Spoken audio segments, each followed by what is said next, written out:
Contados os votos, é tempo de fazer contas ao próximo governo. Em Belém, Marcelo ouve os partidos. Em São Bento, Costa passa a pasta a Montenegro e o novo primeiro-ministro já terá um esboço do novo executivo quando estiver com o presidente da República. À esquerda, ainda há quem sonhe com uma nova geringonça. Estes e outros temas estarão em análise no episódio 133 de Maquiavel para principiantes, um podcast do Jornal Económico da autoria do especialista em comunicação Rui Calafate. Olá, Rui, muito bom dia. Estamos a gravar a uma segunda-feira. Não é comum gravarmos tão cedo na semana, mas de qualquer forma apanhamos aqui as audições praticamente a meio. O Presidente da República recebe hoje o Presidente do Chega e, entretanto, já se está, de certa forma, a configurar aquilo que será o novo governo liderado por Luís Montenegro. Olá, bom dia. Espero que esteja tudo bem. Estamos a gravar hoje, segunda-feira de manhã, logo cedo. Sim, agora estamos todos à espera disto. Hoje já o do Chega é o que vai ser hoje, mas só na quarta-feira. Já estão a ver, até já vi as imagens dos votos a serem contados. Portanto, só quarta-feira, dia 20 é com Luís Montenegro e a partir dali, julgo que todos apontam para que possa haver uma tomada de posse do governo para final de março, início de abril, depois da abertura da sessão legislativa. O que tem sido até agora é, de facto, isto de receber os partidos quando há dois problemas aqui nestas audiências. Marcelo pode receber e pode chamar os partidos quando bem lhe aprover. Isso é primeiro, é um dado claro. Só que, primeiro, não sabemos ainda os resultados. Não sabemos dia 20. E segundo, há logo ali um erro palmatório, a meu ver, que é as coligações acabam a partir do momento em que são conhecidos os resultados eleitorais. Portanto, não fazia nenhum sentido uma audiência com a AD, mas sim com o PSD e com o CDS. Porque agora o CDS tem dois deputados. Quem é que me garante que vai ficar sempre ao lado do PSD?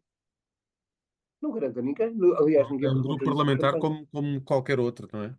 Sim, portanto, são dois. Até um dia podem fazer outra parceria com quem bem entender, até com o PS. Já fizeram no passado, em 1979. Portanto, não era caso novo. Por isso, eu julgo que isso aqui há um erro. Não critico a questão do. Até porque, aliás, o Rui Tavares disse bem que o Presidente da República até podia ouvir duas vezes uma segunda ronda. Eu acho que não vai fazer sentido se as coisas correrem como se parece, apesar de ainda faltarem os deputados pela imigração. Mas este fator é um fator aqui importante, porquê? Porque agora a grande dúvida que ocorre depois disto é como é que é o governo Luís Montenegro. Já vi não sei quantos cenários, já vi não sei quantos jornais a fazerem capas com ministros e pseudo-ministros e que alguns todos a dizerem que não foram convidados, como é sabido. Ele julgue-se, pelo que é já sabido, Luís Montenegro, acho que ainda não convidou ninguém, pelo menos até Uhum. domingo. E depois vimos um cenário de ontem, não sei se ouviram, que foi de Luís Marques Mendes levantar, portanto, a hipótese deste próximo governo ter dois ministros da Iniciativa Liberal. E a mim Exatamente. ocorreram, a mim ocorreram duas perguntas. Primeiro, quem são os grandes quadros conhecidos que a Iniciativa Liberal tem para meter como deputados? Desculpem, como governantes. Para serem ministeriáveis, não é? Para ser Todos. ministerial, portanto, tem o Rui Rocha, tem o Ricardo Rodrigues Saraiva, tem o Bernardo Blanco, depois pode haver outros quadros, com certeza que há muitos quadros superiores que votaram na Iniciativa Liberal, e merecem todo o meu respeito por isso. Agora, do próprio partido, quem é? Quem há para lá para meter?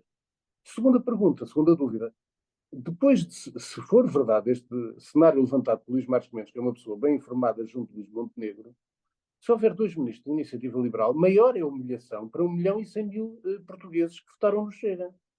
Porque se querem fazer com a Iniciativa Liberal, coisa que, como é sabido, não tem condições para passar um governo sem o apoio ou a abstenção do Chega, Faz é uma pouca diferença, humilhação. não é?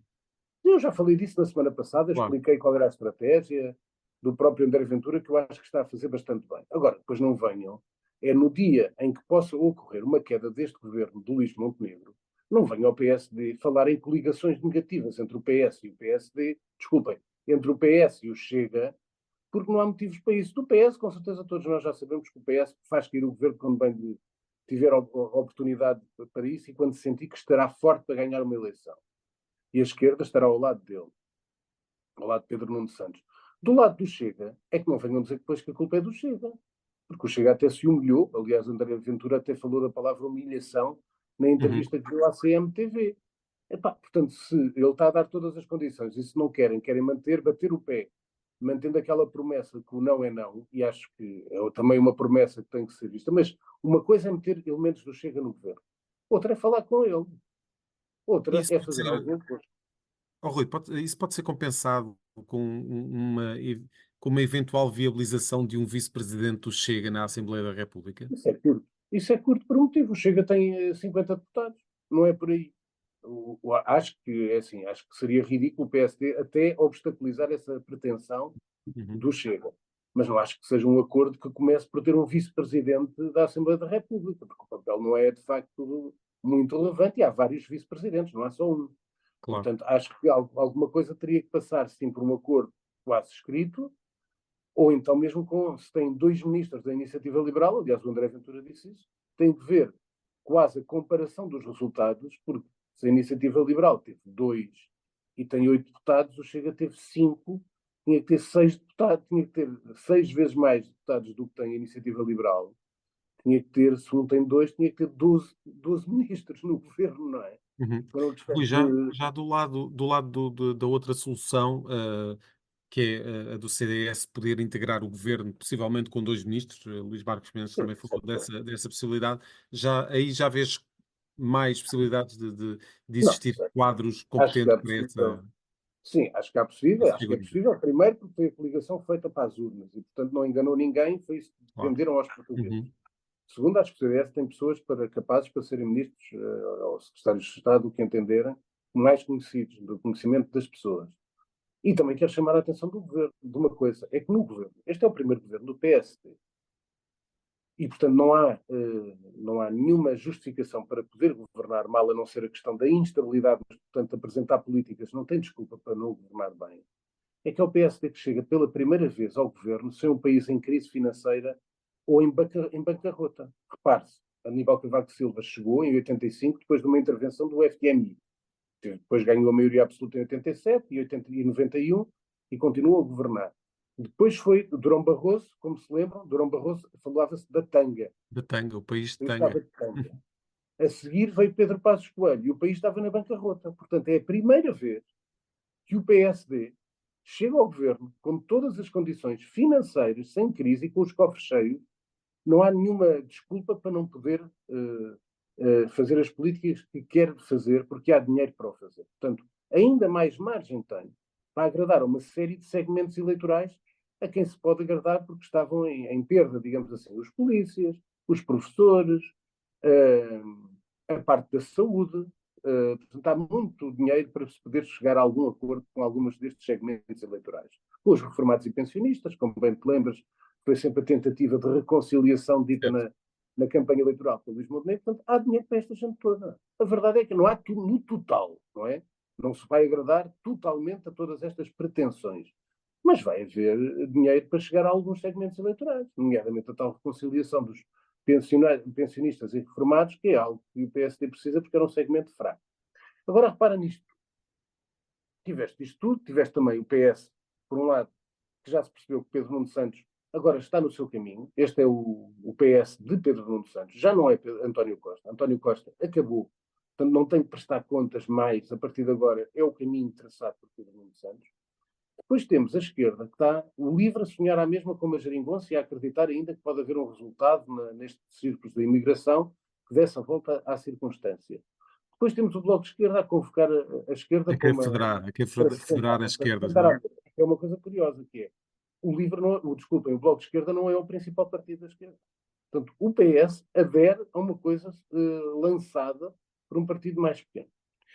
E, por último, tivemos Paulo Raimundo, que era o único líder. Aliás, eu chamei a atenção disso no outro dia, na televisão, na CNN, que acho que quem nos ouve já passou por muitas eleições. E quando há eleições,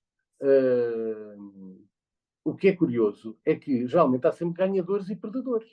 E habitualmente depois das eleições aparecem sempre mudanças. Não quer dizer que sejam diretas, mas posteriormente acontece alguma coisa. Repara bem, o PCP mudou de líder. Jerónimo de Sousa e veio Paulo Raimundo. A Iniciativa Liberal mudou de líder. Não quer dizer que tenha perdido, pelo contrário, até cresceu. Mas vai mudando. As coisas vão acontecendo e vão mudando. Para esta é a primeira eleição, também me lembro, que não há nenhuma mudança em nenhum líder. Porque os que poderiam ser perdedores, Pedro Nuno Santos está no seu caminho, ninguém o vai questionar. Paulo Raimundo era o outro que podia ter perdido, porque os outros todos ficaram na mesma ou cresceram. Ora bem, Paulo Raimundo, o que é que se passa? Paulo Raimundo aparece com aquela questão da moção de rejeição ao governo quando nem sabe o que é o governo, nem sabe quem são os ministros, e já está. E porquê? Porque, como é óbvio, é uma prova de vida do próprio Paulo Raimundo, que não teve resultados brilhantes. E, portanto, todos nós já sabemos que o Comitê Central do PCP tem uma maneira de agir um bocadinho como se vivesse no regime da Coreia do Norte.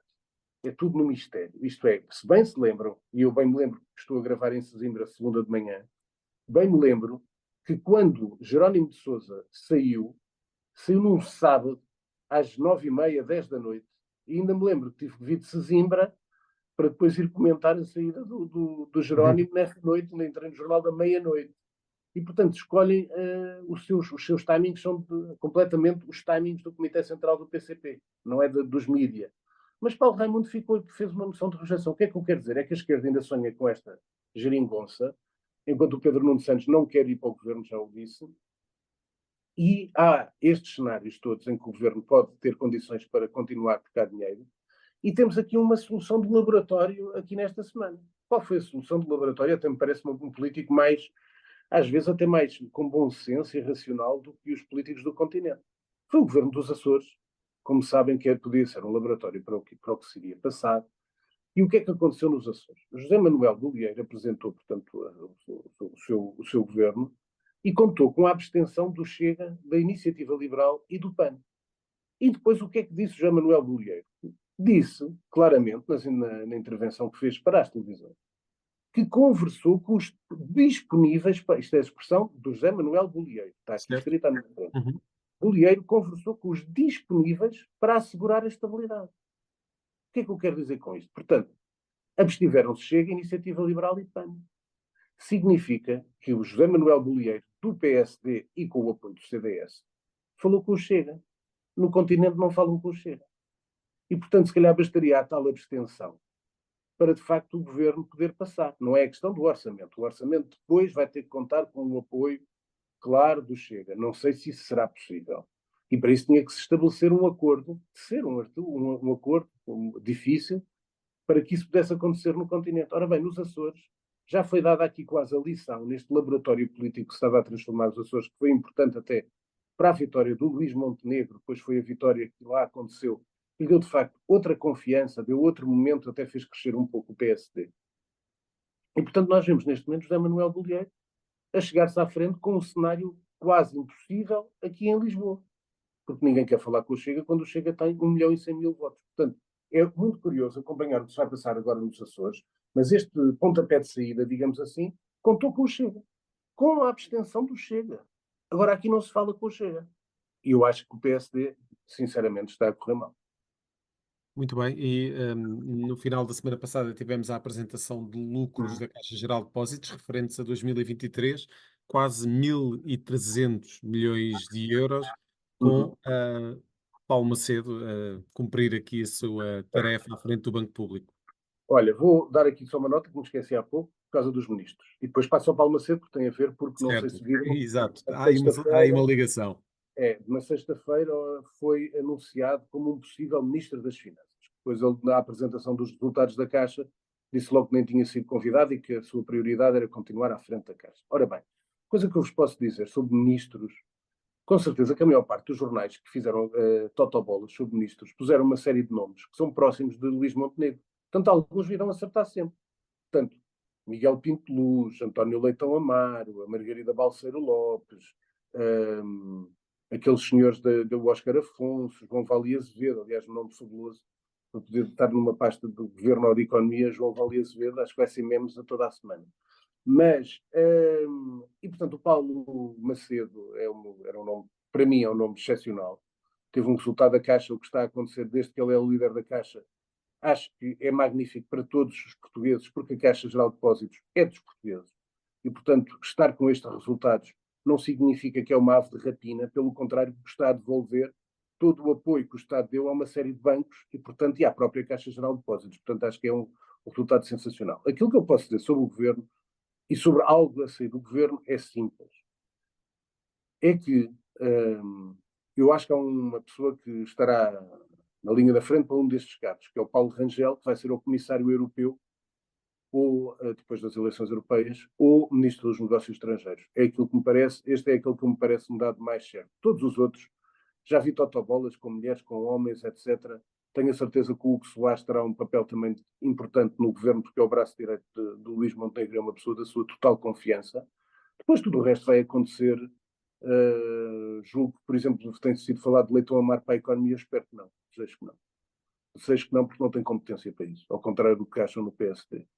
E, Mas tem falado de Pedro portanto, Reis, não é, Rui? o Pedro Reis, sim, o Pedro Reis foi amigo pessoal dele, portanto, não, mas acho que o Pedro Reis, em termos de dinâmica, de ligação com os empresários, etc., seria muito melhor isso. Comparando um com o outro, dá 10-0 o Pedro Reis ou o António Leitão. Mas isso só são as minhas opiniões. Mas outros poderão achar o contrário. Agora, queria dizer, portanto, que estes resultados são muito importantes. E antes disso, que há, de facto, eu até me esqueci de te dizer que é a questão, que foi manchete do Expresso, do Chega poder estar no. Tu perguntaste há pouco sobre a vice-presidência da Assembleia da República, mas é a questão da presença do Chega no Conselho de Estado. No Conselho de Estado, Claro que exatamente.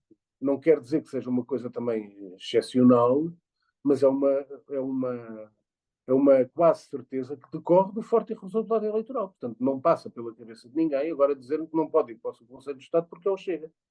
E isso é outra coisa que eu acho que veremos em breve, se Marcelo Rebelo de Sousa bater o pé ou se houver algum protesto. Sinceramente, acho que nós vivemos numa democracia e, portanto, se numa democracia não aceitam o Chega, então mais vale, se calhar, ilegalizá-lo.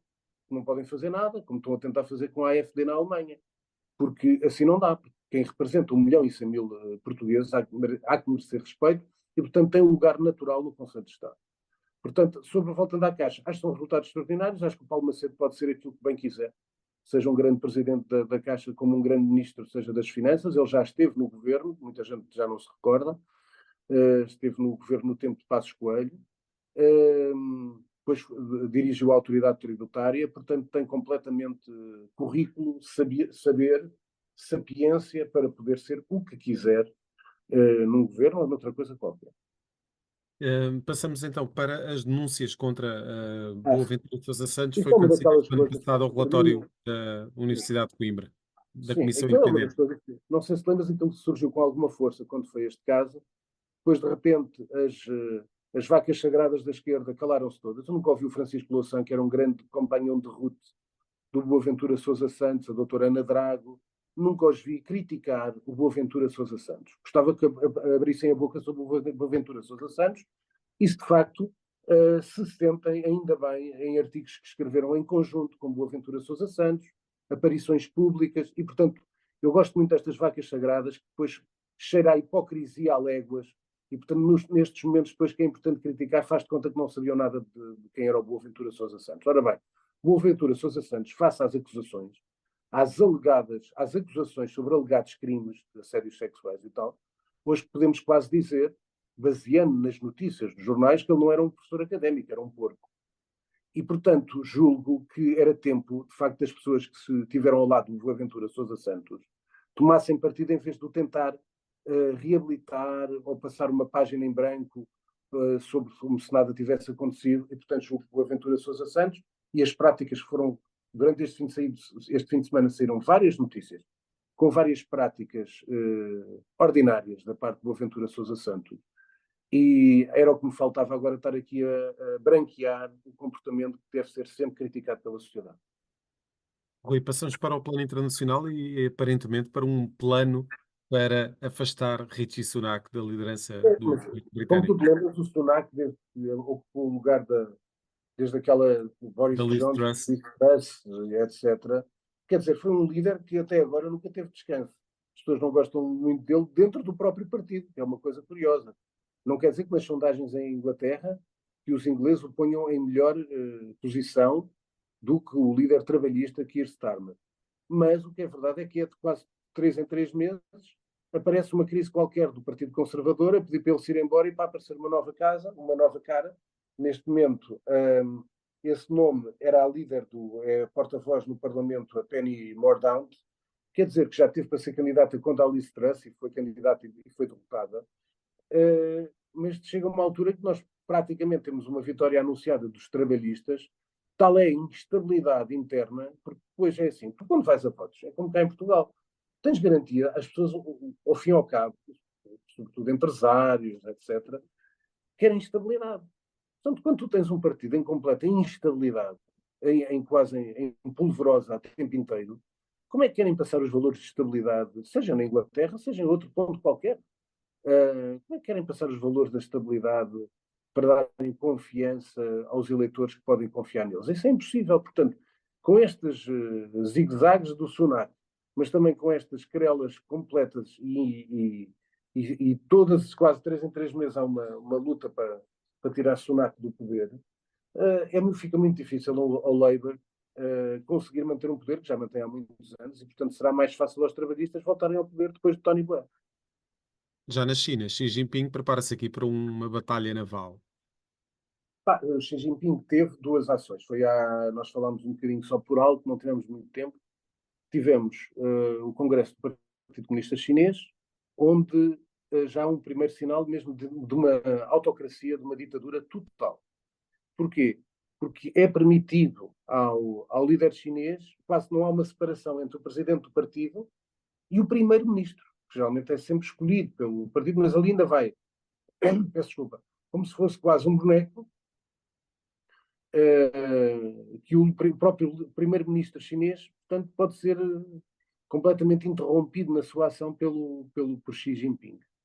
Este foi o primeiro ato. O segundo ato foi a China não está a crescer como queriam e, portanto, uma das prioridades para o Partido Comunista Chinês, peço desculpa, é o crescimento económico que tinha estado a derrapar. Por último, é a questão, de facto, do Xi Jinping ter pedido ao exército para se preparar para uma guerra naval. Para uma guerra naval, isto tem a ver com, portanto, o quê? Todo ali aquele mar passa perto da China, portanto, tem a ver com Taiwan, como é óbvio, tem a ver com toda essa influência ali na parte, tem uma série de ligações com o Japão, etc, etc, que tem vários territórios também já em litígio, e agora, sobretudo, tem esta questão de Taiwan, que continua a ser uma ameaça para o equilíbrio das forças no mundo, que será tão grave como uma invasão da Ucrânia por parte da Rússia foi. Haver um ataque de Taiwan por parte da China é, de facto, por os dois grandes poderes, China e Estados Unidos, em completo conflito, e isso, de facto, é um sinal de algum perigo para o mundo. Entretanto, Trump continua com as declarações polémicas e desta vez até fala de banhos de sangue nos Estados Unidos. Bem, uma coisa curiosa é a seguinte: o Trump, na semana passada, eu há muito tempo que digo, como para quem nos ouve, que no dia em que Donald Trump for presidente dos Estados Unidos, como eu acho que vai acontecer, que a guerra na Ucrânia vai acabar. É bem ou mal? Ou por amizade com Putin, ou porque deixa de haver dinheiro, subsídios e de apoios dos Estados Unidos ao. E por isso, na semana passada, o líder da Hungria, Viktor Orban, esteve com Donald Trump numa casa própria do ex-presidente dos Estados Unidos, e foi o próprio Orban que diz aquilo que eu digo há algum tempo, que é com Trump acaba-se a guerra. Portanto, tem quase essa visão, que é bem ou mal, as coisas vão acabar. Depois, o que é que tem acontecido? Nós hoje já sabemos que vamos ter um combate entre Joe Biden e Donald Trump. Donald Trump tem puxado pelos insultos e os ataques, e este fim de semana, de facto, disse que se não ganhar as eleições há uma guerra civil e que acaba a democracia na América. Depois os seus assessores tentaram dizer que aquilo tinha a ver com a questão da indústria automóvel, e por isso acho que vai ser assim. Não sei se é um perigo, acho que é o estilo de Donald Trump. Não estou a ver que haja uma guerra civil nos Estados Unidos, nem que acabe a democracia nos Estados Unidos, mas é o estilo de Donald Trump e vamos assistir a isto até ao final das eleições. Portanto, até novembro deste ano, vamos ver como é que vai ser. E Viktor Orban sublinha aquilo que já referiste relativamente à guerra da Ucrânia. Provavelmente acaba a guerra, mas porque não há mais dinheiro destinado a Uhum. Zelensky. Exato. Exato. Olha, dois temas de mídia muito rápidos, já vi que temos só 10 minutos.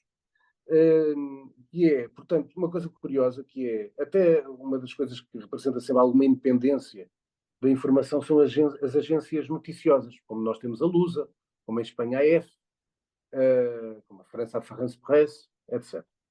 Ora, o Javier Milei, na Argentina, decidiu acabar com a Telam, que é a maior agência de notícias da América Latina. e a segunda mais importante em língua espanhola, a seguir à Talef, que eu já falei. Porquê? Porque a agência de notícias não está com ele, está contra ele, tem publicado notícias contra o Milei. Então ele toca de acabar com a Telam. Portanto, é um lado de práticas ditatoriais que eu acho que não são aquelas que devem seguir-se. Por último, queria dar só uma palavra à greve dos jornalistas, dizer uma coisa que disse na CNN na quinta-feira passada. Eu desejo que haja o máximo de jornais, o máximo de televisões, o máximo de rádios, é importante para a nossa democracia e para a nossa liberdade, e sobretudo que haja o cuidado, no futuro sempre, de mesclar os jovens, porque eu também fui jovem quando fui estagiário, eu entrei com 25 anos no jornal pela primeira vez, mas quem ajudou muito a minha carreira foram os cabelos brancos na redação. Foi a Helena Mensurado, foi o José Teles, que eram jornalistas mais velhos e categorizados já com 60 anos. A Helena até mais. E foi ela que me ensinou a fazer notícias, porque um jovem, quando sai das universidades, para quem não sabe isto, eu vou dizer, não está habilitado a ser jornalista.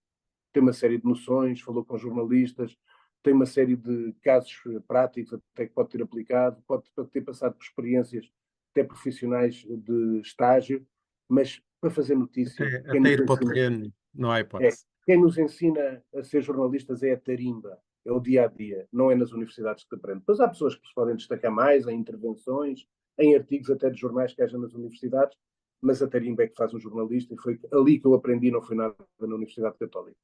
Queria dizer isto. Muito bem, Sugestões. vamos às sugestões. É mais rápido, temos pouco tempo, mas olha, sugestões. Uma série que se estreia hoje, a segunda temporada, eu gostei imenso da primeira temporada, até porque conheço o personagem, que é o Wisting, é no canal AMC.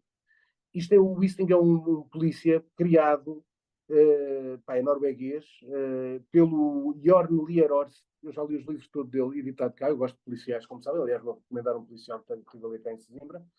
E, portanto, isto é a segunda temporada, que também a primeira tinha dado no... Mas eu acho que o Wisting já está até na Netflix, para quem quiser espreitar. É um grande policial, os livros do Jorn Lier-Horst são muito bons e, portanto, estreia-se hoje no AMC a segunda temporada às 10 da noite.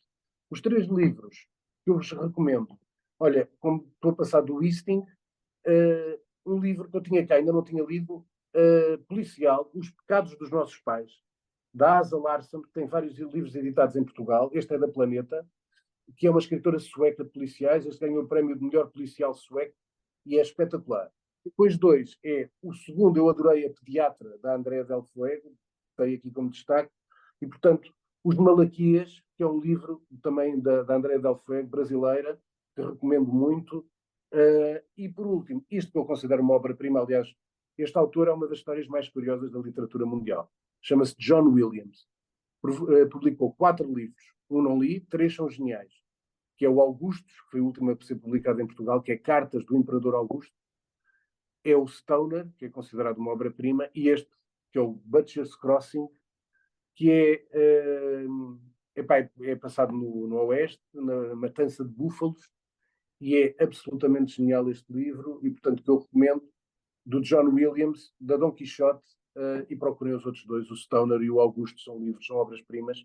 Foi um autor que ninguém conheceu durante 30 anos, até que depois o Julian Barnes, até o Bret Easton Ellis também o conheceram, e pronto, tornou-se um fenómeno, e portanto recomendo muito John Williams, comprei os livros dele.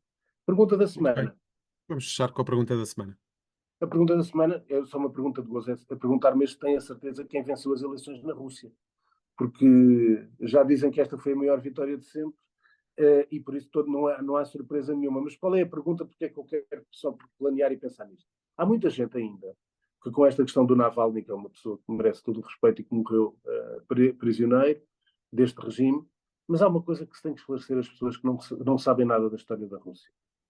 Quando falam em democracia, quem falar em democracia é um asno. Que é impossível a Rússia ser governada em democracia, por um motivo. São vários fusos horários. O país é um país que, mesmo tivesse, a primeira vez tivesse uma tentação democrática, olha, bom exemplo foi a do Gorbachev, que tentou fazer aquilo, rapidamente é ultrapassada e é preciso um que dá. A Rússia, os russos, querem líderes fortes. Uma coisa é contestar uma autoridade de um homem só que se prolonga durante 20 anos. Isso é outra coisa.